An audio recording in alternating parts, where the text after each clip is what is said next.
On the eve of the 2024 NBA draft, the Brooklyn Nets and the New York Knicks have completed a massive trade. The Nets are getting a bevy of first-round picks, and the Knicks are getting their guy, Mikal Bridges. It's going to impact the future for both teams very heavily, so today we're going to talk about just that, what the future now looks like for the Nets and what this does for the Knicks. Stay tuned, we'll break that down next.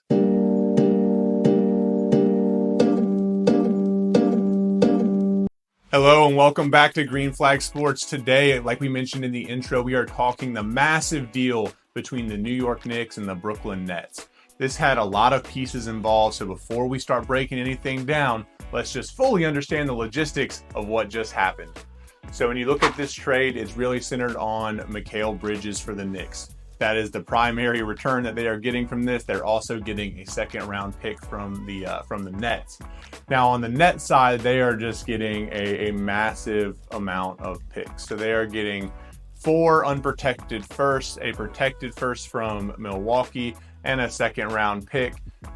This is just a massive, massive return on an investment that they had that they were, unwilling to part with. So now that we understand the logistics of this whole thing, let's talk about what the Knicks accomplished here. Let's talk about Mikal Bridges as a player, and then we can talk about how he fits into the rest of their roster. So let's just look at Mikal Bridges here. He is a very dynamic player. He's someone who is coveted amongst people who follow the league. GMs from any team would love to have him on their roster, and that's simply because of what he brings to the table. He is a really, really good shooter on a good volume. He can, definitely be a plug-and-play piece on any offense because he can just, do so many things that fit in well with what the modern NBA is all about. And that's shooting the ball, providing excellent spacing for your team. But then you flip the script and talk about defense, and Mikal Bridges is just a dynamic defensive player. He's long, athletic, can really move on the perimeter. He kind of levels up your height across the board at several different positions. You can plug him in, at a guard spot, at a forward spot. He can really be dynamic on that side of things for now New York. And then we talk about the fit with New York specifically.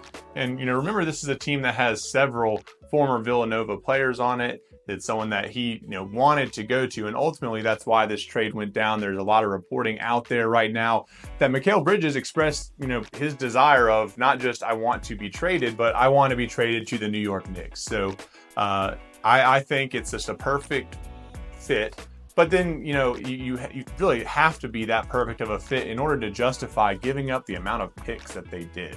So it'll be interesting to see how it plays out. And New York has now established themselves as, was already coming off of a great season now, potentially, one of the favorites coming out of the Eastern Conference next year. So you have to love what they've done. You have to love how this impacts their upside. I think, sure, the price tag was very hefty, but it's a price tag that I think that they're going to be willing to pay.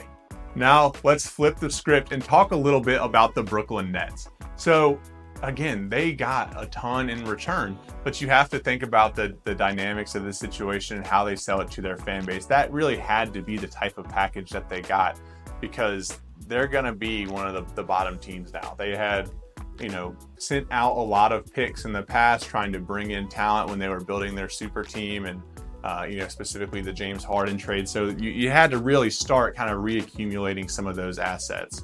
It will be a bitter pill to swallow for Nets fans, given that you are shipping talent to your, immediate rival who is in extremely close proximity to you. So it stings a little bit, but Nets fans, this is the type of move you have to make in order to cross that bridge and move from a team that is stuck in mediocrity to trying to make the moves necessary to get to the echelon of a contender status or, having some players who you can build on as cornerstones. And their timeline was just never going to match up with Mikal Bridges. So I think they wanted to be a player in this draft class. They've moved into this draft class and several more in the future. It gives them ammunition and can really help them accomplish what they're trying to long-term as a franchise. So no frets there. I think that they are going to get better from this deal. It's just going to sting immediately. Now, the question becomes, as it does with every trade that happens in the NBA, who won the trade? And I think it's tough to say. I think from a from a fan perspective and from a media and tabloid perspective, the Knicks won. I think, you know, they got really the only player of consequence in this deal.